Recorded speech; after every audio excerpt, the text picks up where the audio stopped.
We have completely incentivized narcissism. So a personality style that hurts other people is being rewarded. And for the narcissistic person, hurting the people doesn't even bother them.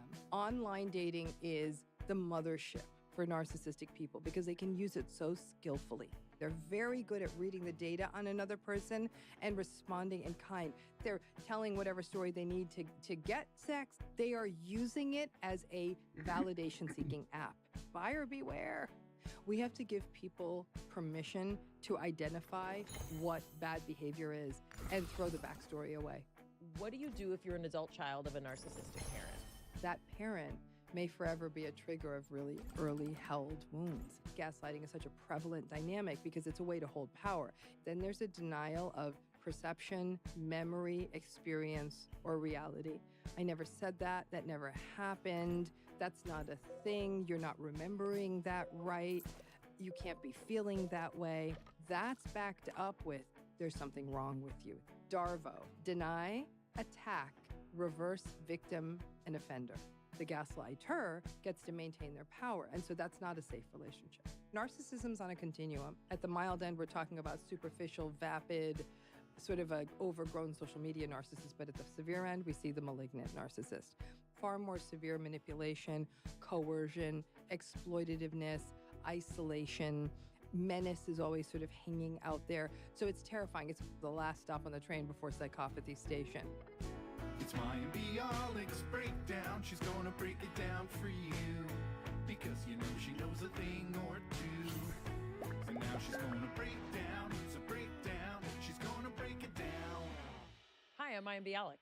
And I'm Jonathan Cohen.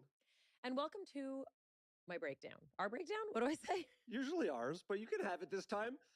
Given the episode, that it may be appropriate for you to say my breakdown. Today it's my breakdown because we are breaking down narcissism, people. We have become part of the trend sweeping the globe and social media and all the places where you can find Dr. Ramani Durvasula. She's a licensed clinical psychologist. She's a professor emerita of psychology at Cal State University, Los Angeles. And she's the lady. If you Google who's the expert on narcissism, this lady comes up, this doctor, and we get to talk to her. She is the author of multiple books. The most recent is It's Not You, Identifying and Healing from Narcissistic People. She's also written Should I Stay or Should I Go? Surviving a Relationship with a Narcissist. And Don't You Know Who I Am? How to Stay Sane in an Era of Narcissism, Entitlement, and Incivility. She is a fantastic, articulate expert, both from her clinical practice and also from a vast, vast body of research. She knows everything about narcissism. And at the risk of being narcissistic and talking all about myself, Jonathan, what do you have to say about that? This is potentially a dangerous episode to miss or not to send to someone you know. It could be that 1 in 6 people have narcissistic tendencies or a personality. And if you're in a relationship with that person, it's not that you may not get what you want. They may be incapable of having the relationship that you want to have to feel fulfilled, to feel loved, to feel connected. We're going to explain, this is a major risk for people out there dating or who are in a relationship and who may not be happy in it. Dr. Durvasula is going to break it all down. She's going to explain what narcissism is, what it isn't, how to spot it in a relationship, and how to try and prevent it from taking over your life and becoming a toxic source of trauma for you. We had so many questions for her. I think we got to all of them. Also, if maybe you've ever thought, were my parents narcissists? How did that shape me? How is that going to impact what I seek in relationships, in work, in friendships? It's impacting you. You got to listen and find out if that might be one of the key factors that is influencing how you connect with people. Also, she talks about where our culture reinforces narcissism in politics, in technology, in business. It's like a combination of thrilling and sort of devastating, and we hope you enjoy it. It's really a pleasure to welcome Dr. Ramani Durvasula to The Breakdown in person. Break it down. Welcome to The Breakdown, Dr. Ramani Durvasula. Did I pronounce your name correctly? You absolutely did, and so well. So Wonderful. I'll tell you, it's such a good place because I'll say 75% of the time it's wrong. So that puts you in a pretty exclusive club I that you feel- got it right. I feel very special. So thank you. Thank you for being here. Oh, my pleasure. You are, I mean, you're it when it comes to the world of narcissism. You are, I mean, not only an expert and not only an active practicing therapist Mhm. who treats people who deal with all sorts of things. You have really made a name for yourself in the world of narcissism in terms of really fleshing out what it means, what it doesn't mean, Mhm. how it impacts not only the relationship, but the person who is in the relationship on the mhm. receiving end. I wonder if you can just kind of start us off. Can you define what's your favorite definition of narcissism? Narcissism is a personality, not a disorder. And it's a personality that is characterized by low and variable empathy, entitlement, grandiosity, selfishness, superficiality, a sort of vapid attention to self, attractiveness, that kind of thing, excessive need for admiration and validation, arrogance, and a chronic need for control. And I mean, that's not an elegant definition. So, I mean, if we went to the real sort of a thinner definition, it really would be sort of narcissism is a rigid and maladaptive personality style that negatively impacts relationships. The challenge with that definition is I think that there's many personality styles that negatively impact relationships, and narcissism I know does most this of them. uniquely. Yes, right. Narcissism does this in a very unique way. And I think the big difference with narcissism and many other maladaptive personality styles is that the narcissistic person does well in the world. Do you know what I'm saying? So it's like, it's one thing if somebody is sort of eccentric and odd and strange and gets fired from jobs. That's a very different public profile than somebody who's charming, charismatic, compelling, confident, attractive, successful. Very, very different game. So then the person who's being harmed wonders, it's got to be me because this person's got it going on.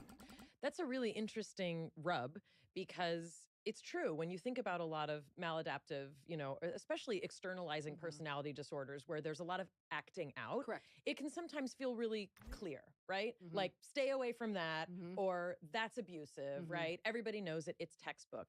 But, some of the most famous people that people love to watch on the internet, some of the most famous people that people watch on television, some of our most prominent politicians, some of our most successful CEOs, one could argue all of our successful CEOs would technically fall under this umbrella Correct. category. So that's a really fascinating rub because if we're focusing, as you do in your work so beautifully, on the person who's in that relationship, how this is the aspect of gaslighting that often happens. And you talk about can I hold your book? Please, I want to and hold keep it. it's used. It's all want it. yours. So the book is a fantastic title. It's Not You, because for those of us who have been in relationships with these kinds of dynamics, you always feel like it's got to be me, gotta be right? me. So the book is It's Not You. And you talk about some of the features of the narcissist. And gaslighting is one of them. Inconsistency is another. A notion of this accusation that you're too sensitive, right? You have this DIMMER acronym. I want you to talk about that, but I also want you to talk about deprivation because this is one of these huge features. You know it when you talk to your girlfriend and she's telling you about the guy she's dating. And the phrase is, you're getting breadcrumbs. Yeah. What is the deprivation aspect of narcissism? So the deprivation aspect of narcissism is that in many ways, it's sort of like a daily series of abandonments. And we don't think of it as abandonment because we think of abandonment as the person who grabs a suitcase and leaves the relationship, right? That's our classical conception of it. But abandonment is that constant turning away from attunement, the disinterest, the disconnecting when they can't be bothered, the not being available when it feels like it's quote unquote too much. It's the withholding, it's the withdrawing, it's the silent treatment, it's the passive aggression, all of that. Pouting. But pouting, the sullenness, the resentfulness, all of that falls under this deprivation. But above all else is that you can't count on this person. And that's deprivation, right? Because in a relationship, the duties of a relationship are such that we should be able to trust this. One person may not always have the answer. They physically may not be available, but there's a sense within us, a held sort of sense of this person. But with the narcissistic person, they're like slippery, like holding an eel. You can't quite keep them in your hands. And so there's often this chase that's created that we feel like we're trying to get them to look at us, look at us. It's like a little child looking to a parent, like, how do I get this parent to look at me, look at me, look at me? Well, they're too focused at looking at themselves. And so they're not going to notice the child or the adult in their purview. Can you talk about the dimmer acronym that you use? Yeah. Because these are some of the most disturbing Yeah. aspects of being in a relationship with a narcissist. When that acronym lined up, I remember years and years, even before I wrote the book, I wrote it, I'm like, oh, that's interesting, because it really does. It turns your light off, right? Yep. It's dismissiveness and devaluation and invalidation and manipulation, mostly through gaslighting and minimization. If it's your problem, it's not a big problem. But if they were to have the identical issue, it would be close down the bridges. Wow. Like this is a disaster. It's the entitlement that shows up as a hypocrisy quite often in the relationship. One set of rules for me, one set of rules for you, and with no sense of irony and rage. There's this constant walking on eggshells in these relationships, largely to avoid the rage of the narcissistic person, which is always hanging out there like a potential menace. And for some people, it's the terror of having to deal with that much anger. For others, it's the terror that the rage might precede an abandonment episode. Mind Be Alex Breakdown is supported by BetterHelp. Jonathan, can you believe 2024 is half over? I cannot believe it. It's wild. So much has happened this year that I think you and I would both say we're independently and jointly proud of, like in our lives and with the podcast. But there's a lot more to this year. We're not done. It's half full, not half over.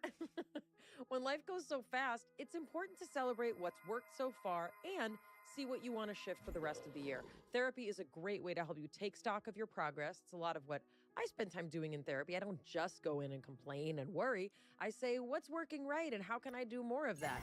If you're thinking of starting therapy, give BetterHelp a try. It's online and designed to be flexible, convenient, and suited to your schedule. You fill out a brief questionnaire and they'll match you with a licensed therapist. You can switch at any time for no additional charge. Take a moment, visit betterhelp.com/break today to get 10% off your first month. That's BetterHelp. HELP.com/break. Mind Be Alex Breakdown is supported by Airbnb. If you're the kind of person who knows that you're going to be traveling for a certain portion of the year, I want you to think about Airbnb in a whole new way. I just returned from the East Coast. I was gone for quite an amount of time, and it occurred to me, like, I was staying in an Airbnb. If you are a person who's away from your home for an extended period of time, you can host your space on Airbnb. There are so many people who could benefit from hosting their space on Airbnb. Also, so many people put all this thought and love into their spaces. They have awesomely unique style that could be appreciated by fellow travelers, such as myself. Airbnb hosting is a way to earn extra money, even if it's just when you're out of town. It's also a way to share your home and all of the amazing work that you've put into your space that makes it beautiful. Your home might be worth more than you think. Find out how much at airbnb.com/host. Okay, so this is the dimmer acronym is super helpful, but I think this is a good time to I want to take a step back because a lot of the features that you talk about that are part of a narcissistic personality, right? I'm not going to call it narcissistic personality disorder because that's a different distinction. That's not what we're talking about. But a lot of these features, I think many of us could say like, oh, I dated someone like that, or my dad was like that, or my sister's like that. Do you need to have all of the things to meet kind of your definition of narcissism? And if so, what are the things that you would say, these are the things that you look for? If you're not sure that you're dating a narcissist, here's your list. So the things are the selfishness, before I get to the second feature, I'm going to break this second feature down because it's probably the most important, but one of the most complex, which is that lack of empathy. I think lack of empathy might even be a bit of a misnomer because it's a lot more subtle than that. It's hollow empathy. It is shallow empathy. It is cognitive empathy. It is transactional empathy. It's performative empathy. And the problem with that is those ways of showing up with empathy, performative, hollow, transactional, kind of look like empathy. It's like Splenda. I'm like, well, my drink is sweet, but it's really not sweet, right? It's sort of actually a neural reaction to this particular, whatever the aspartame, but that's not sugar. We're processing it as sugar. It's like we're processing it as empathy. So give me an example of what hollow empathy would look like. Hollow empathy would be, gosh, you're going through so much, Mayim. I want to help you any way I can. Gosh, what you're doing is so important. Please, I'm going to help you. I'm going to help you. You're amazing. I'm going to help you. So you're like, okay. In a couple of days, you're like, gosh, they really said they're going to help me. So I need somebody to go do this. And you're like, hey, you text them, hey, thanks so much. You ask them like, hi, yeah, like really busy, interesting time to be asking me like, I'm not like, did you think I was like, I'm not a personal assistant. So you're just sort of like, so does that make sense? It's this sort of performative, like, hey, I'm here to be your person. I'm here to help you. I want to support you in anything you're doing. And then you're like, oh, okay, great. And then and actually it's a real bridge of courage for someone actually who even has a history of narcissistic relationships to say, well, this felt convincing. They really want to help. And then you ask and you're looked at with contempt or dismissiveness or really? Or just they can't be bothered. They can't be bothered. That's what I mean. But does that make sense? Yeah. Does that bring that to a fuller picture? That's the lack of empathy. That's what I'm saying. So when I say lack of empathy, so you're saying what are the absolutes? The selfishness, that funky empathy, for lack of a better way to put it, the clincher, and the research has shown across all forms of narcissism, the entitlement. That's a huge one. That sense of they're more special than anybody else, that they deserve special treatment, that the rules don't apply to them. The rules don't apply. That's a big one for them. Yes. And that's why we see meltdowns in coffee shops and airplanes like, oh, I get that everyone else needs a seatbelt. Totally agree with that. But me? Me needing a seatbelt? Everybody else can wait in line. Not me. Not me. Mm-hmm. Yep. And so the entitlement that and the hypocrisy can really set up a sense of chronic injustice in these relationships. Then there is the grandiosity. Now, grandiosity is also tricky because grandiosity in a grandiose narcissist is very much living in a fantasy world. I'm the king, queen, emperor, whatever of the world. Everything is, I'm going to make the greatest things happen. It's going to be the greatest party ever. It's going to be the greatest gadget ever. Funny thing about grandiose narcissists is they often convert the point. They often do get the things done. And I actually think a lot of the innovations in our world might have happened at the hands of grandiose narcissists, people who dreamed so big. Okay, I want you to talk about that. You list 6 kinds of narcissists. So maybe, can you go through, obviously grandiose is the first, so I have it listed. Tell us the 6 kinds of narcissists and any information about what makes them different from each other. So the grandiose narcissist is our classic narcissist, the preening, arrogant, pretentious, attention-seeking, look at me, but kind of fun at times narcissist. Life of the party, get it done, like stellar CEO on the stage. There's your grandiose narcissist. Okay. The flip, the underbelly, the dark side of this is the vulnerable narcissist. These are sullen, resentful, victimized, aggrieved, passive aggressive. Poor me. And how dare, the only reason I'm not successful is I didn't have a trust fund or I would be running this place. So it's there's a lot of failure to launch there. So whereas the grandiose narcissist get things done, the vulnerable narcissist sort of walks around with this kind of hangdog, sad, save me. How come nothing ever goes my way? How, why isn't anyone nicer to me? Yep. And they can get quite angry. Oh, and yes, their anger is brooding. And again, very passive aggressive. It can be quite cruel. Yeah, I was just going to say there's a real vindictiveness. There's a poison to their cruelty. That's the vulnerable narcissism. Next is communal. The communal narcissists, these are the folks who, interestingly, get their validation, because all narcissists need lots of validation. We call it narcissistic supply. The communal narcissists get their narcissistic supply by being perceived as do-gooders, saviors, of people who fix the world. These are the people who do all this charitable, goody-good stuff, and they're doing it to get validation, not because of a commitment to the cause. These are never going to be anonymous donors. I can tell you that right now. They want to be, and it may not just be donating. It might be they're the person who always brings everything to the potluck and cleans up afterwards, but they need to be told, isn't she the best? Oh my gosh, we're so glad Mary's coming because she does it all. And then Mary's okay because Mary's thought of as great. And Mary gets the award at the big awards banquet. So it can be small stakes. But if anyone doesn't notice how wonderful Mary is going to go real dark real quick. So at the most extreme, a communal narcissist, sort of at the most severe end of it, would be like a cult leader. A person who is claiming to do all these good changes in the world. Magnanimous, self-development oriented, that kind of thing, but quite harmful, quite manipulative, quite exploitative. Then that takes us to the self-righteous narcissist. Now, the self-righteous narcissist often doesn't clock as a narcissist. They're hyper-moral, judgmental, rigid, cold. They're obsessed with rules and order to the detriment of the human beings around them. So this could be the person who's got a sick child, but is still knocking themselves out to get to Thanksgiving on time. And have said, like, listen, the little one is sick. We're just trying to make sure they stop throwing up before I put him in the car. But little one is still sick. And they get to Thanksgiving 45 minutes later and dinner's mostly done. And they explain, like, we said we're only going to be about 45 minutes late because the child is sick. I said 3. Yeah. And I meant 3. Oh, yeah. And it's a very, it is to grow up like that. There's an obsessive, like it's obsessiveness around rules and order. And it's a bit terrifying. And that's the self-righteous. That's the I'm right, you're right. And there's a real workaholic quality to the self-righteous narcissist and a real sort of shaming of people who might be down on their luck. Well, this must be their fault. Got it. And it's that. Yeah.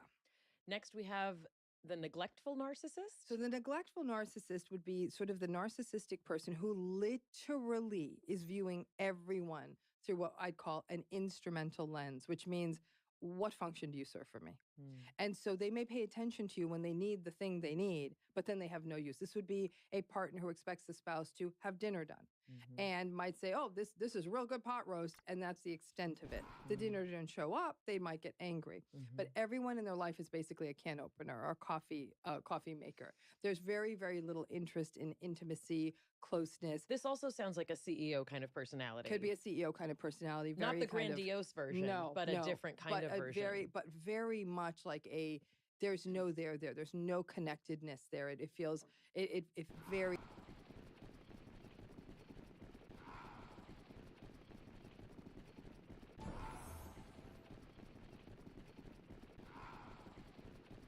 very empty interactions. And then finally, we have the malignant narcissist. So this is a good place to end because this would be the most sort of severe manifestation of the narcissistic personality. Remember, narcissism's on a continuum. At the mild end, we're talking about superficial, vapid, sort of a overgrown social media narcissist. But at the severe end, we see the malignant narcissist.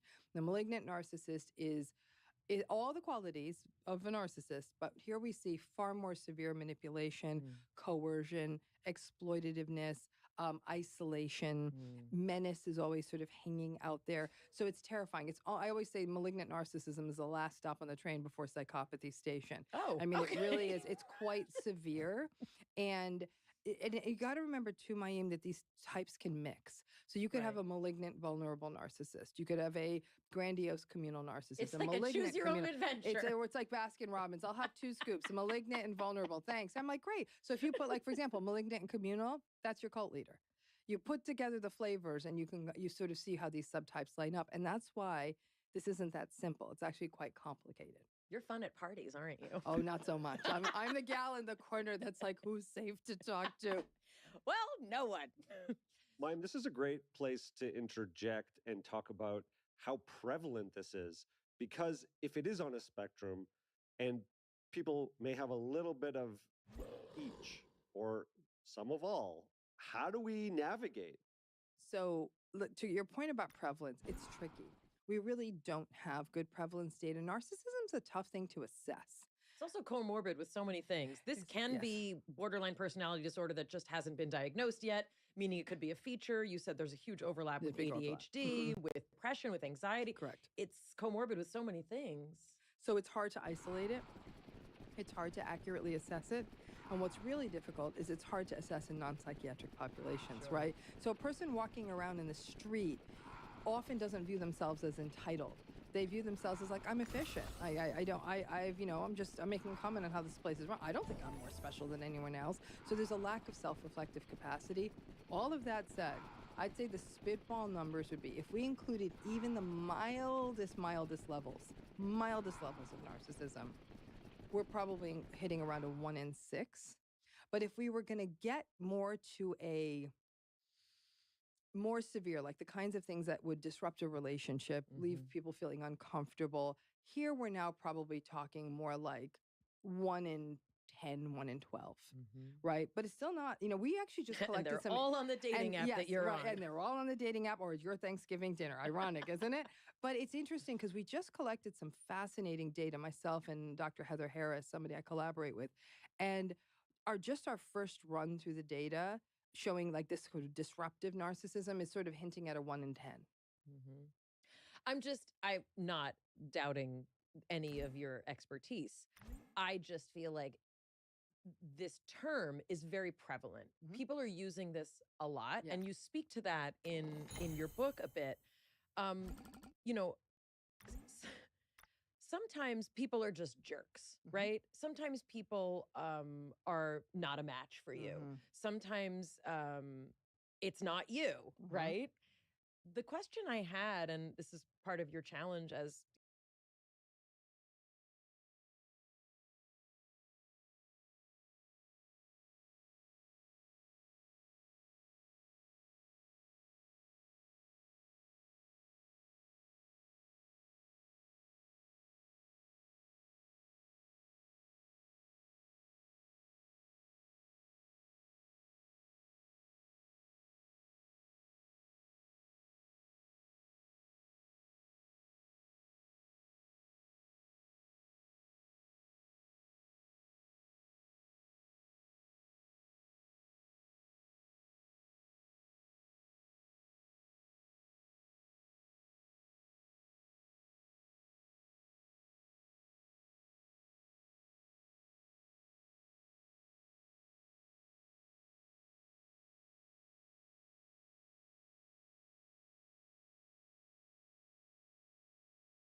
someone who works as a clinician. I had, and this is part of your challenge as, someone who works as a clinician, I mean, you're seeing people in a clinical capacity and also in a public facing capacity.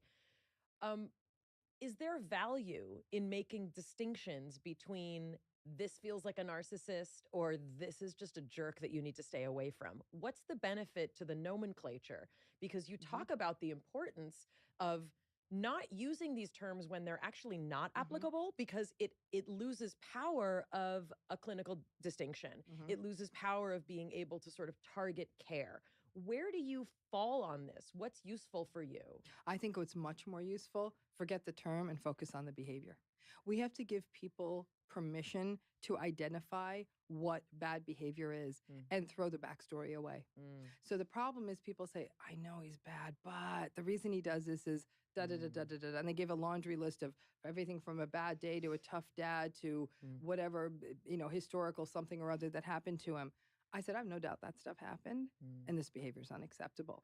So as long as you're with this person, you're enduring unacceptable behavior. And if you're able to sleep at night because you do a long string of rationalizations, and as long as you don't make it about you, okay, you do you. But the more you make justifications and then even internalize and say, well, maybe I'm a bad person for calling them out on their behavior, then it's a problem. The reason for framing it as a personality style is to really hammer home the point that these patterns aren't likely to change. One of the risky bits is when you think of us, when we frame it as behavior, all behaviors could be changed. If you can train a rat to push a lever, you should be able to train a human being to change their behavior. You can train me to sit at this chair. Right, there you go. Well, you might just, you could get up and leave. And so we'll see if we could train you to do that. But the challenge is that when it's a personality, it's not just, what the personality tells us. Personality to me is sort of like, it's a predictive tool. It tells me how this person is most likely to behave under a circumstance, right? So the narcissistic person is going to make the selfish decision. The narcissistic person is going to be careless. I can set a clock by that. That personality is telling me that. So I am not going to count on this person with getting the sensitive piece of mail to FedEx. That if they're on my staff, no. Joe does not take the stuff to FedEx. Nope, we're giving that to someone else. So we now know that, because now not only might Joe forget it, he'll blame everyone else for forgetting it. So in a relationship, what does that look like? Is that once, once you get that diagnosis, or once you are, cued into the fact that you may be in a relationship with someone who has a narcissistic personality, is that the nail in the coffin? Are they not going to change? Like, I'm kind of feeling devastated. They're not going to change. So you're staying in a relationship with someone where this is what it is. So you're going to engage with it differently. I'm not even in a narcissistic relationship, and I feel sad about it. It is sad, because it is sad. And in fact, I want to believe people can change. That's a lovely belief. And it ain't a thing. And in fact, there are stacks and stacks and stacks and stacks of self-help books in every bookstore that everyone can change. And I'm like, yeah, not so much. So hold, I want to stop you here though, because if someone has some sense of awareness about narcissistic tendencies, is it possible that there are behavioral shifts? Like, I don't want people to be like, oh, once you get that label, you can't be in a relationship. Okay, so let me put it this way. Who stays with those people? Lots of people, 50% of people. You said forever forgiving, empathetic rescuers tend to both attract and tolerate narcissists. Yeah, so it's you keep making excuses, but here's the rub. We all do bad things in relationships. Every single one of us, you, me, everyone in this room, a lot of bad things. I hope you take responsibility, accountability, make amends, and at least say and attempt to make shifts around that. Doesn't mean you're still going to be perfect, but it might be like, oh, I did that thing again. I am so sorry. Because you know what? That helps the other person feel whole. It helps the other person feel not crazy. And they'll say, okay, she's aware she's doing it. So that other person now doesn't have to carry the burden. If a narcissistic person could get there, that's 75% of the way. But to do that would mean an entire reconstruction of their inner apparatus. I don't know many people who have that kind of money for that kind of access, for that kind of therapy. If someone were to come to you and say, I'm a narcissist, I'm burning down every relationship that I'm in, what would you say to them? I'd say, okay, so let's do the work. And that means taking responsibility. They might give me their long life history. Sure. It totally will make sense to me why they are the way they are. Totally makes sense.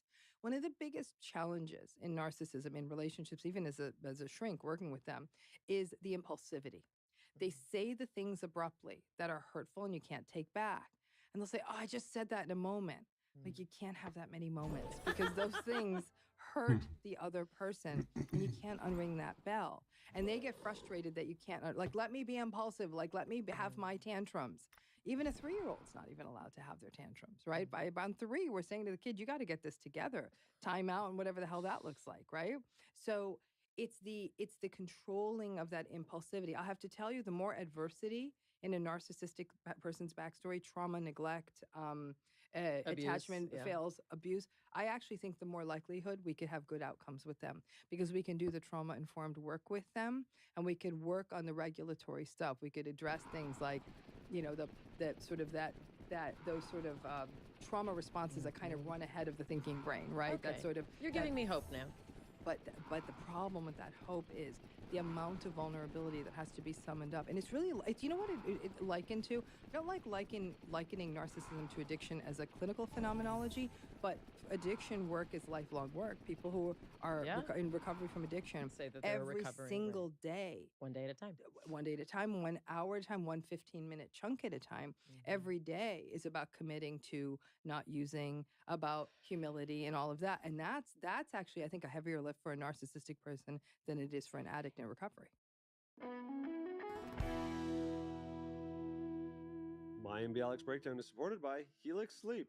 I've had my Helix for 3 years now, and I just want it for the rest of my life.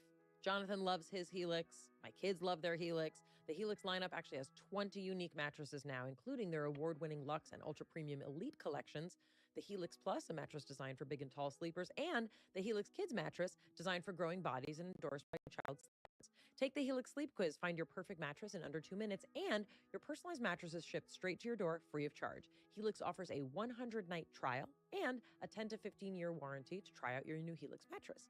Everybody's unique. Everyone sleeps differently. Each of the Helix mattresses are designed for specific sleep positions and feel preferences. Models with memory foam layers provide optimal pressure relief if you sleep on your side, like me. Models with a more responsive foam cradle your body for essential support in stomach and back sleeping positions. Plus, enhanced cooling features keep you from overheating at night. Every Helix mattress combines individually wrapped steel coils in the base with premium foam layers on top. It's the perfect combination of comfort and support. It's even recommended by multiple leading chiropractors and doctors of sleep medicine as a go-to solution for improving your sleep. I took the Helix Sleep Quiz. I have the Midnight mattress. As I said, I sleep on my side, but I wanted something firm. Jonathan uses the Twilight, and both of our mattresses are an absolute major upgrade from our last ones. Helix is offering up to 30% off all mattress orders and 2 free pillows. I also love their pillows. For our listeners, go to helixsleep.com/breakdown. That's helixsleep.com/breakdown. This is their best offer yet. It won't last long. With Helix, better sleep starts now. My jaw is like a little bit falling open because, I really enjoyed this book. I got a lot out of it. I took furious notes and, a lot of things really rang true. But I think that I have a real sadness and a real compassion for people who might be seeing themselves in some of the things that we're describing. The most painful, and this is something I've done some reading about, and actually Will Wheaton, one of our first guests, talked about narcissistic parents and things like that in our episode. When you have a parent who is a narcissist, and obviously it's going to look different, meaning having a parent who's, let's say, a malignant narcissist is going to feel somewhat different than having a parent who's a communal narcissist, right? But your chances are you're going to get some mix. There's a lot of talk, especially in arenas that you really hold court in the arenas of social media and where people are wanting this information. There's a lot of discussion about what do you do if you're an adult child of a narcissistic parent? And I wonder if you can speak to this, because it almost sounds like, is a relationship feasible that is satisfying if you have a narcissistic parent?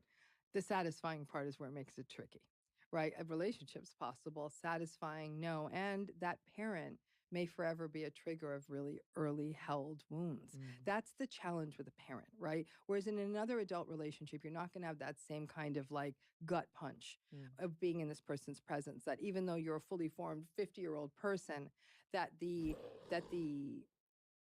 critical comment from that parent can still bring you to your knees in a way that it would not with another adult relationship. You still become the 5-year-old child. Because that's not changing. Because you carry that memory was once very much a threat. As you become an adult, you know that parent can't really harm you in the same way, but we hold these things somatically and all of that. So I do think that it's once a person, if you can really radically accept the limitations of the relationship and have realistic expectations around it. Some people say it's an amount of time, like if I can get through 90 minutes, but somewhere around 90 minutes, that's where they start cracking. I need to have someone who's almost their handler for a family event so they don't blow up a wedding or a baby shower or something like that. What does it look like practically because, these are terms that, may not mean something if someone, let's say, hasn't been in therapy. Mhm. What does it mean to have realistic expectations Mhm. and to be an acceptance of not just a narcissistic parent? What does it mean to be in acceptance and have realistic expectations of a narcissist? It means it's not going to change, but it doesn't mean you're okay with it. I think some people take that term acceptance and twist it into like, does this mean I'm signing off on it? Absolutely not. You're not signing off on it, but this is what it is. It's almost like a rainy day on the day you were going to have a picnic. You don't say like, great, it's raining on my picnic. It's raining on this picnic. We're either going to have to reschedule or put up a canopy. And this is what I'm trying to teach people is the equivalent of putting up the canopy. Like, how are you going to work around these rainy days in this relationship? Well, and also, and this is, kind of a foundation of, the work of places like Al-Anon, right? That teach you how to deal with things that you cannot control, right? And what that looks like is, what does it look like to have compassion that is acceptance, but not, forgiveness, right? For all hurts. Or engagement. Right. Or is it being able to say, I have done enough work on myself, right? To heal what gets triggered in me. I have enough foundation that can't hurt me anymore, right? The challenge is if you're in a relationship, a romantic relationship, where you keep needing things, meaning partners need, it's different than a parent because there's a constant interchange that is very hard to not have expectations about if you're in a relationship. Right. So I think that the reason people stay, Miami, when it's an intimate relationship with a narcissistic person, a lot of this comes down to practicalities. Minor children, family court does not care from narcissism and will happily give 50% custody to a narcissistic co-parent, even if it's the wrong place for them. So it's minor children, it's finances, it's culture, it's religion, it's stigma around divorce, it's fears of how other people will view it. I mean, we can't assume we know everyone's story around sort of beliefs and culture and all of that. That's one set of things. Those reasons are very, very real. And people are saying, I can't leave for these reasons. And I get it. I understand what a person also, says. sometimes the sex is good. Sometimes Sex they're is funny. good. You Yes. said a lot of There are narcissists. good days. Right. There's good days. And because of the gaslighting, you have this notion of like, well, there was Right. just a good day. Maybe it's me, right? Maybe it's me. It's not you. Not But you. the challenge is that can you, so I imagine it's a bit like living in Seattle. Can you hold on to those sunny days and say, I am not working today and I'm going out and I'm enjoying this sun, and then recognize that probably the weekend's going to be a wash? That's what it is. You got to ride those sunny days hard because you're going to get a rainy one. And you can't be like, what do you mean we're in Seattle and it's going to rain for 3 days? I'm like, really? Really, really? Like, it's going to rain. And you've got to prepare for that. Like, enjoy the sunny days. And that's what some people do. They say, this person, and again, there's levels of betrayal in these relationships. Being repeatedly cheated on might feel intolerable, right? And yet they still have to manage the minor child situation. Being invalidated all the time, or not being listened to, or ignored, or belittled, mocked, all of those things. Those, if you don't have a lot of social support, that gets a lot harder. But let's say you work outside the home, or you do have a strong friendship community or a spiritual community, you might just be able to roll your eyes at the relationship and recognize, like, I pulled the bum card out of the marriage deck, and I'm just going to have to ride this one out. I've worked with many folks who are like, we're waiting for one to die. And if I'm lucky they die first, then I'm going to have a nice run when they're done. It's not, I mean, they're not murderous. They're just waiting. No, I get it. They're not murderous. They're just waiting. That's really the tagline here. Never wanted that to be my tagline, but sure, I'll take it. I mean, I think both of us are a little bit, our jaws are dropped. Mime's comment about having acceptance and working through Al-Anon and setting your boundaries, it kind of struck me as like, oh, that's a great approach. But then it made me realize that you can never really bring those issues to the narcissist, because if they're truly lack empathy, they're not going to admit it. So you can set your boundaries and you can know yourself and you can talk to your group or your support, but there'll always be an emptiness or an absence in the connection. And that's really what's striking in that description. And I think it's that it's the radical acceptance that it will be an emptiness in the connection. And then that's why you have to be very, very, very clear on what's keeping you in the game. So that's where there's almost a meaning and purpose and intention placed to this. Like, I'm staying in this because I want to see my kids 7 days a week. I don't want joint custody of these kids. And I don't care about this marriage. And this marriage is just something I wish didn't exist. But I'm putting all my focus on these kids. What percentage do you think of the clients that you see choose that path of radical acceptance as opposed to leaving? 30%. Wow. And it's hard. It's hard. But it's also hard for the 70% who leave and are dealing with, my kids come back to me and they're a mess and they're confused. I mean, I don't think there's a good path forward. I think it varies situation to situation. Right. Listen, we're doing this podcast in Los Angeles where rents are in the thousands per month. A lot of people can't afford to pay 2 rents. Sure. It's just not within their reach. So these are really uncomfortable compromises that need to be made. And people are literally counting down to midnight on their children's 18th birthday. And the next day they file for divorce. Because narcissists don't make great co-parents. They don't make They good make people in terrible relationships. co-parents. In fact, it's almost harder because, in a way, if the narcissistic person didn't want the divorce, and they may not, it may just, because, for example, keep in mind too how community property works. That half the money goes out the door, and the narcissistic person that seems to think, again, the entitlement, that they'll be the exception to the rule of community property, or they didn't have a prenup or something like that. So they don't want to give up on that. So if somebody leaves them and they're having to pay out stuff that they believe is theirs, then they get very bitter and resentful. And there can be years of what we call post-separation abuse.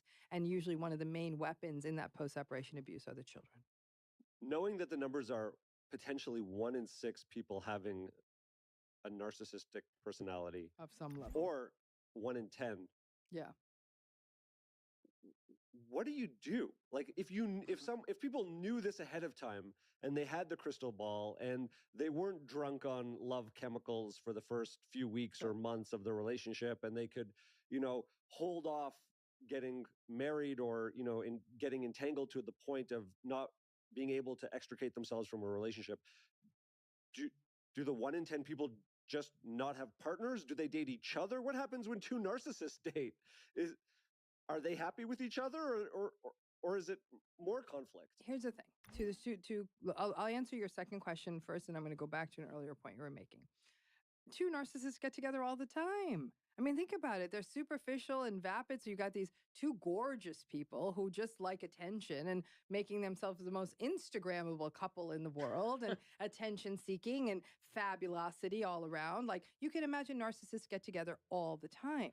It's volatile. It's sort of a competition of who gets the most attention. I'm thinking of actor personalities where you see these like 2 famous, awesome people. And and not naming names, but it's like a thing. And it's a mess. And it's, and here's the thing. And so it happens all the time. And it's great when they get together. It really is, as long as they don't have kids, because then they really harm those kids. And so since we're never going to have a situation where we can mandate, well, 2 narcissists get together, you can't have children, that to me, that collateral damage is a lot. But if they get together and don't have kids, then that's great. We've just gotten 2 off the island. So great. And they're probably going to have a great time. And it's love bomb, fight, scream, makeup, sex, pout on social media, be hot together on social media. Great. But the other issue, this idea of what do the rest of us do, it's not that simple. And I think that this has reached beyond just individual relationships. It's sort of, how do we take the blame for harmful institutions, harmful governments, harmful rules, harmful systems? We internalize all of this. But I think that, and it's also not as simple as, I'm in a relationship with somebody and it was really great and now it's really bad, because we don't come into a relationship anew. our nervous systems have been shaped by a lifetime of conditioning. And if part of that conditioning was early life trauma or early life narcissistic relationships, this feels like normal. So people aren't going to question it. And then to your final point, we are never going to live in a world where I or anybody else is going to convince people, hey, you met someone attractive, charming, charismatic, and compelling at a party. Don't talk to them. Talk to that kind of ordinary person in the corner. Who does that? You'd have to change the entire genre of rom-coms and fairy tales. We talk about, these are compelling people. These are financially successful people. These are the people you bring home and everyone's applauding you for finding the great partner. Okay, so this is sort of one of the points that I think is like the elephant in the room, because it's not that, having narcissistic tendency genes make you more attractive. It's that people who have a easier time socially, right, might be more likely to have these kinds of features when things are coming easier to them. I mean, Jonathan was asking, like, are all narcissists attractive? No. The notion is not that they're all attractive, but the idea that someone, let's say, might have more ease in a culture that favors, let's say, attractiveness, which, or money, or money, right, or those kinds of things. Those people then are having access, right, to a different population of people to manipulate. Yes, they have access to more people to manipulate because, listen, everybody thinks they're the exception to the rule until it happens to them. I was just recently having a conversation with someone who's a friend, so he's happy for me that my book did well, but he's like, when you put this out, I didn't think anyone was going to buy it. And he's like, and you got a month on the list. And he's like, how did that happen? I said, because it's a thing. And he said, it's not happened in my life. So are there people out there who've had these lives of divine providence? Here's the rule. If you think it hasn't happened in your life, you're the narcissist. Right. Or you're lucky and it's going to, or you live in a very, very, very small, tiny way. You're the narcissist. Probably. Or you're privileged and so you're kind of untouchable. Because I have to say, one group that sometimes doesn't get it are people who have a ton of money and power. And because everyone around them is bought and paid for, they don't have to deal with that kind of lip. And, they have no one challenges them. No one challenges them. So their lives look big, but they actually aren't big because their feet rarely touch the floor. Right. They aren't dealing with sitting in the row 31C or anything like that. Everything's easy for them. So I think some of them don't actually fully get this. And some of them often are the narcissists too. Okay, so let's also talk about some of the skills that narcissists have. We live in a culture, and I'm speaking specifically of capitalism, this kind of Western culture. We live in a culture where those features are in many cases applauded and rewarded. And there's a subset of people, and I've seen them on the internet. It's not always men, but there's a lot of men who have an extreme adoration and almost idolatry for narcissists of this variety who are very successful. Yes. I wonder if you can speak to this kind of double-edged sword of no one wants to be in a relationship with someone who would treat you horribly. No. However, those features help people get ahead in ways that we just as a society keep reinforcing. Well, and that's the rub though. We have completely incentivized narcissism. So a personality style that hurts other people is being rewarded. And for the narcissistic person, hurting the people doesn't even bother them. So they're ultra incentivized, right? And so, yes, we have incentivized it. That's why this continues to become a burgeoning problem, because people, listen, I mean, it's an easy ride if you marry a person with a ton of money, and then it's an easy life, so you think. But then if it's cruel and manipulative and loveless, there was blood money involved in that. You might end up in the White House and say, how did I get here? Right, exactly. Or in the C-suite or in the, at the Oscar ceremony or whatever. And so we have incentivized this. And what that means then is that the rest of us need to be savvy, know that we're not going to be the exception to the rule, and not always go for the big shiny thing. Because the stuff that sustains long-term relationships are respect, empathy, compassion, patience, reciprocity, mutuality of regard, and above all else, psychological safety. Who's taught to look for that? What does he do? What does he drive? Where does he live? That's what people get asked. How often is when you meet someone new, does somebody say, well, are they patient? Are they kind? You don't ask that question. I feel like there's an aspect to the culture of online dating, which in many ways, in my amateur opinion, seems to lend itself to a proliferation of this kind of interaction. Meaning the whole basis of kind of swiping, and that sort of initial thing is a very surface thing. And people who are narcissists are going to look good on a dating app. Am I right? Oh, beyond good. They know, I've never online dated. I'm too old. I missed that whole thing. Yeah. But like, apparently there's like a whole grid of images, right? Of the Okay. person on their dating profile. It's as though there must be the narcissist guide to creating the grid of pictures. They've got the picture with the abs, holding a puppy, sometimes a cat. There's a waterfall, there's a sunset, there's the Eiffel Tower, the Great Wall. It looks great. It always looks great. They've got the night out with just that sort of Miami tan, the drinks. I mean, it's like they all use the same playbook. Online dating is the mothership for narcissistic people because they can use it so skillfully. Right? They Tell me know how. because they can portray themselves in this fabulous way. They're very good at reading the data on another person and responding in kind. They can keep 20 lines in the water because they have such a shallow empathy, right? So for someone else who feels like, oh, I feel guilty, like I'm having this meaningful conversation with person A, I shouldn't be saying these things to person B. The narcissist is a numbers game. They got 20 of these things running and look at all the validation they're getting.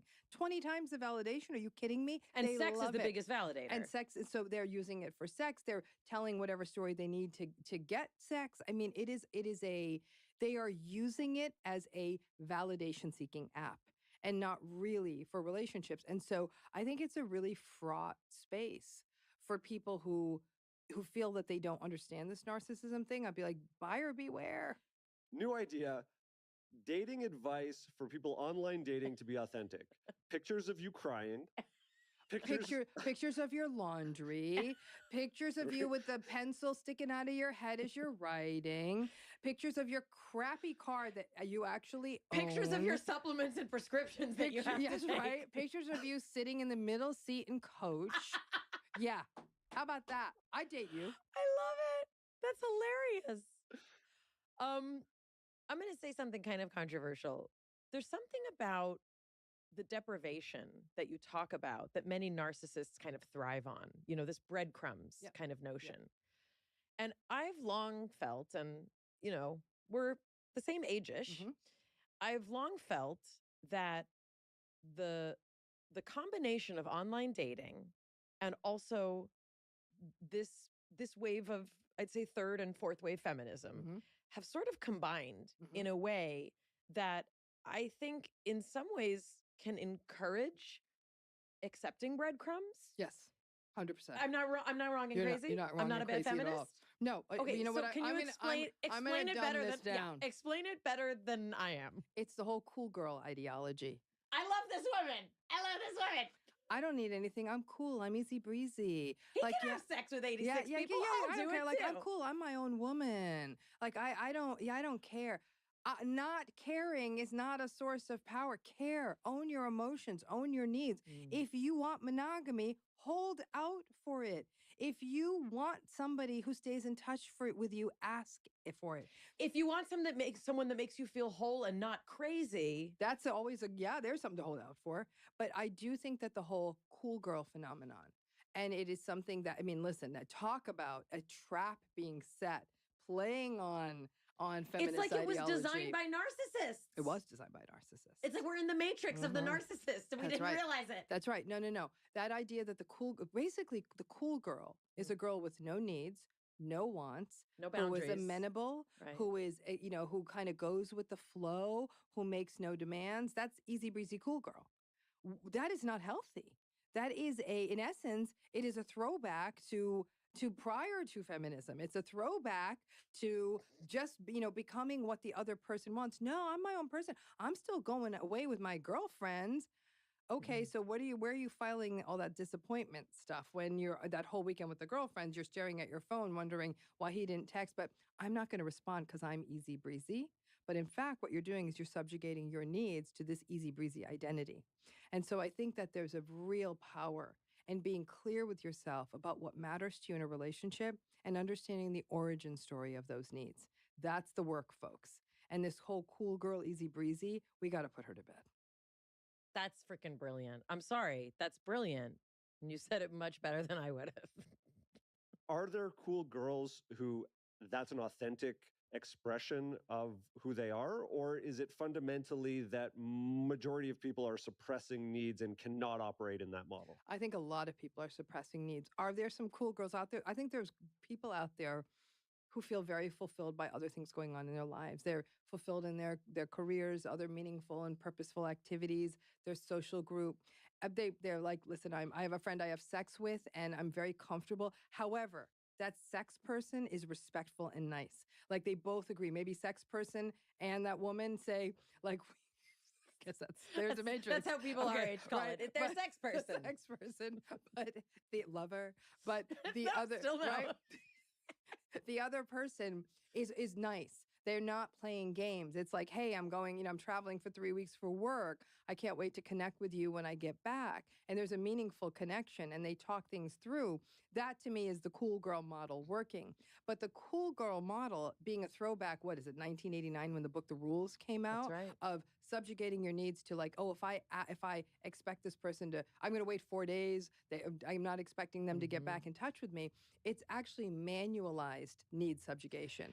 That's the problem. So I think it can be authentic, but it does require that other person they're interacting with being a decent human being. That's a great clarification.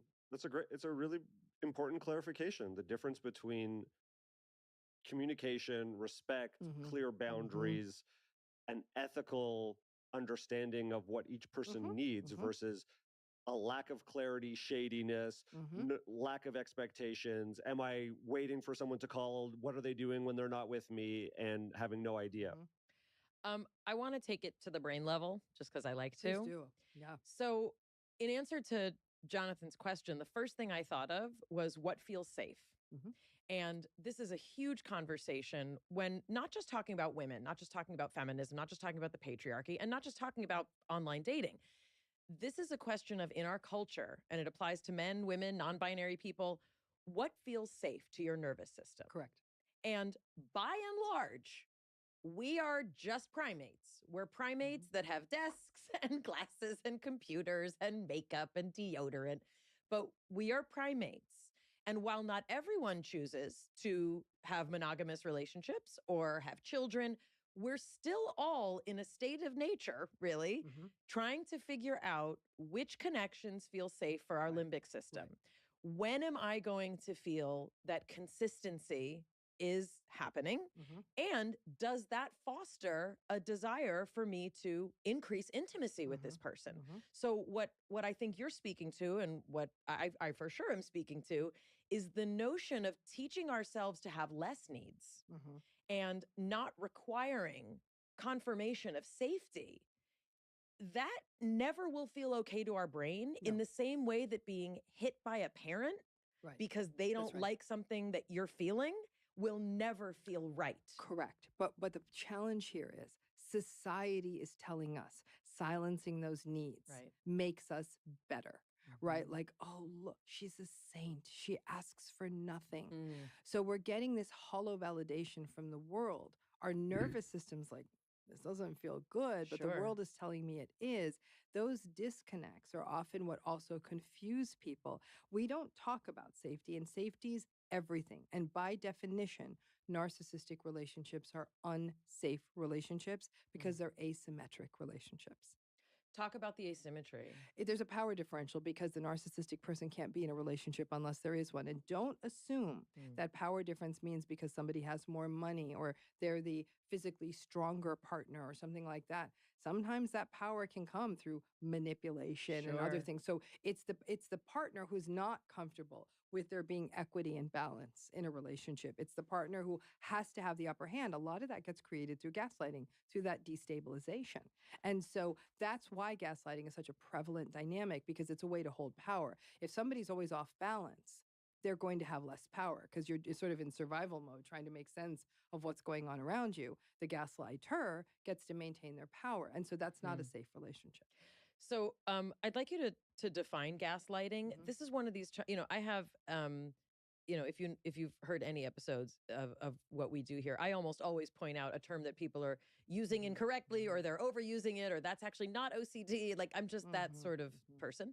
But this is one of those, gaslighting is kind of up there with like triggering and, it's toxic. So my favorite definition of gaslighting is a joke. Jonathan, tell me that I'm gaslighting you. Say, like, you're gaslighting me. You're gaslighting me. Do you even know what gaslighting is? That's my favorite gaslighting joke, right? Here's another one. Have you heard the joke about gaslighting? No? Yes, you have. She liked your joke better than mine. Define gaslighting for us. So gaslighting is a relational tactic, communication tactic, maybe, in which one person destabilizes the other person. So initially, it is there's those pieces to it. A gaslighting relationship, number one, is predicated on some level of trust or familiarity or expertise. That's why a doctor could gaslight us, a lawyer could gaslight us, and certainly a family member could gaslight us, or a partner can gaslight us, but a stranger not as much. Because we may not, if they're literally out of nowhere, we may not have that sense of trust, right? There's what? There's not an investment. Yeah, there's not an investment. The second piece is that then there's a denial of perception, memory, experience, or reality. I never said that. That never happened. That's not a thing. You're not remembering that right. You can't be feeling that way, that sort of thing. And normally you'd say, like, that's not true. I felt that. But what happens this in is gaslighting? The next step. So this next step is what makes it gaslighting. That's backed up with there's something wrong with you. That's the dismantling piece. You're mentally ill. You're way too sensitive. This is not a normal reaction to this. What's wrong with you? You need to see a doctor. So now what they've done is, it's not just enough that you have that never happened, because that never happened could be a lie, right? And gaslighting's not lying. And you can have proof of that, right? Yes, it did. Correct. Here's the text. And when you're dealing with just a liar, the text is enough to sort of bring the lie to an end. The liar might get angry. The liar might push back, but ultimately the liar is going to be caught in the lie and say, okay, you got me. What next? Versus the gaslighter, well, then even if you show them proof of the lie, as it were, they'll say, oh my goodness, look at us. I am in a relationship with a CIA monitor. No, that's like, so oh, great.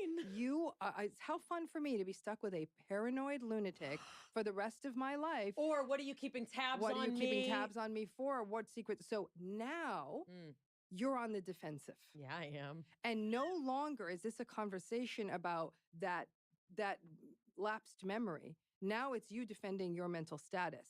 The entire conversation has shifted to your destabilization. This relates strongly to a phenomenon that Dr. Jennifer Fried calls DARVO.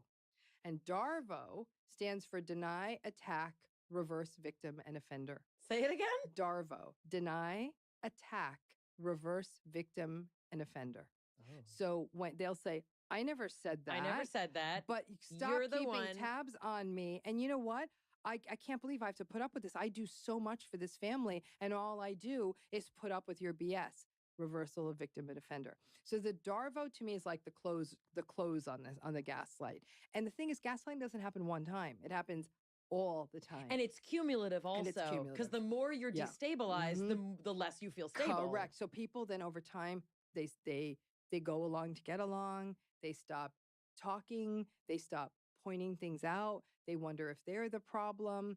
And then you can imagine how that results in lifetime silencing after that. I mean, it's so painful. It's terrible. If I were to say to you, I'm entering the dating world and I'm going to be putting myself out there, how can I be gaslight proof? How can I be narcissist, toxic relationship proof? What are the things that give me 5 things that will set me apart from the people who fall into those traps? If somebody is denying experience, perception, reality, you don't have to push back. You can say, I think we're having different experiences, and hold that line. And that's hard to do because as you're getting to, and in essence, is we're asking people to literally reprogram their entire nervous system over Chardonnay. That's not easy to do because you're saying you can't. If somebody says, well, I never said we were going to do the such and say, I actually do remember that happening, but I think we're having a different experience. If you do that early enough in a relationship, the narcissist or the gaslighter is going to walk. Okay. That's one thing. Because they can't engage. Because they see that there's no point of entry, right? Number 2, you need supports. You need gaslight free zones. Those might be therapy, it might be friends, but it's places to say, do you guys think I keep getting this accusation that I'm too sensitive, and this honest group saying sensitive. Like if anything, you're made of your anodyne. Like you're too strong. Like where are you hearing this from? So you have these places where you get to be you, and you don't get shut down. The other is listen to your body. We're just talking about psychological safety. We are not good at paying attention to when we feel safe. Like we'd be better at it if we were walking down a street late at night and we heard footsteps, right? We're more wired for that. But that sense of sort of zoning in on ourselves and paying attention to those somatic cues of like, something's not right here. Let yourself step out of it for a minute. Sometimes even just getting outside, having a sky over your head instead of a room, going to the restroom, like getting out of the situation in recognition of like, this doesn't feel right. Something's not right here.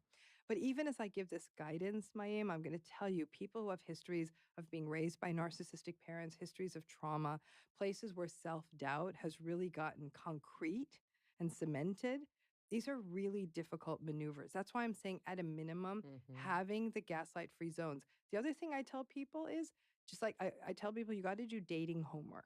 And what's dating homework? What's dating homework? Dating homework is when you go home and you do homework after the date. This is, again, people say, what if I drink too much on a date? Well, here's a good reason to not drink too much on a date too. Go home and write down, how did it feel? What was it like? What did we do? Why? It's not a Dear Diary thing. And really go in strong. Like I, was a little bit weird how they were with the waitress. Like, and so like get in there, because the more of this you write down, we tend to forget. There's this, again, Dr. Jennifer Fried, she talks about betrayal blindness. This idea that we kind of put away the inconvenient pieces of information that keep us from being able to maintain a connection to someone that we want to have work out.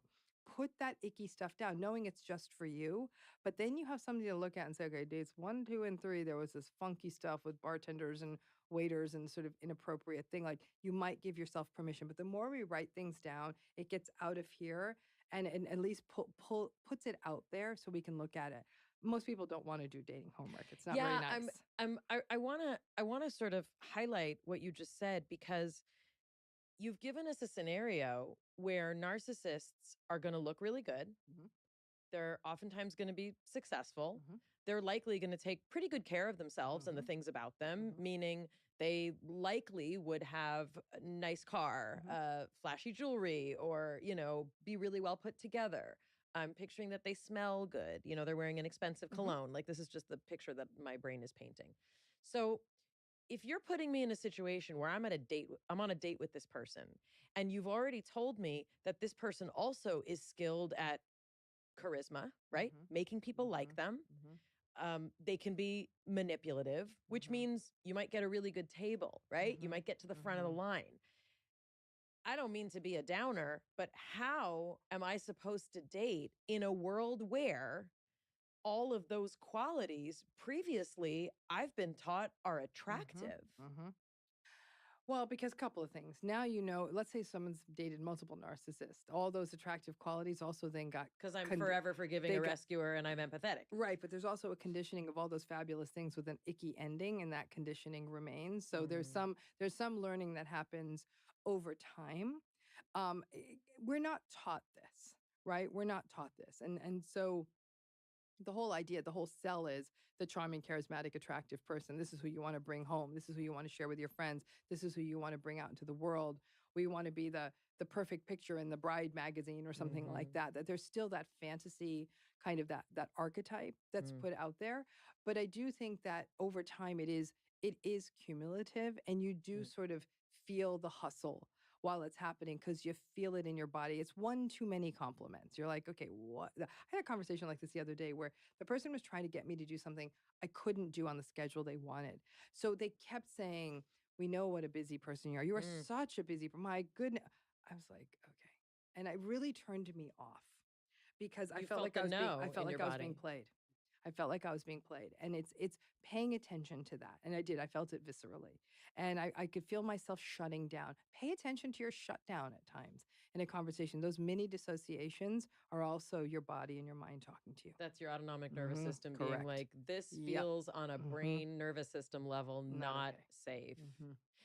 I wonder if you can touch a little bit on the dynamics of a relationship with a narcissist. You talk about trauma bonding. This is another one of those terms that the sort of like classical like clinical description is sometimes if people actually experience, let's say, a car accident together, they can have a trauma that has bonded them. No, that's not what not you're it talking is. about. No, So no. talk a little bit about what trauma bonding is. So trauma bonding is a perception of an intense connection that's created by an alternation of good and bad in a relationship. So where it's most profoundly experienced is the child who has this idealized conception of the parent and even idealized moments. That night that the parent might, everyone gets dressed up and they dance in the living room, and that happens, and then it's like 90 days of all the horror and the meanness and the cruelty and the mockery and all that, and then another one of those days comes along.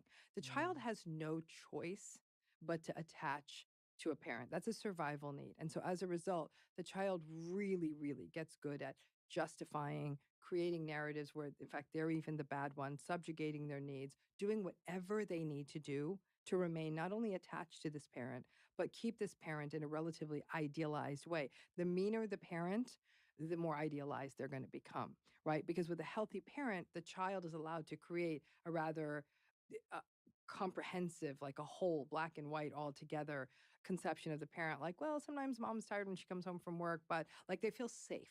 The inconsistencies don't leave the child feeling unsafe. But the connection the child has to make to that chaotic parent, to that at times available, at times not, subjugating parent, it's called the trauma bond. Now, in adulthood, that repeats again. It's that relationship where there are those good days, and especially when it started strong, 4 weeks, 6 weeks, 6 months of really sort of exciting and fun and new and novelty and dopamine, and this feels great. Then it sort of starts slipping off, but it doesn't go off a cliff. It's a very gradual rolling down a hill. I always say it goes from, you go from like 99% good, 1% bad,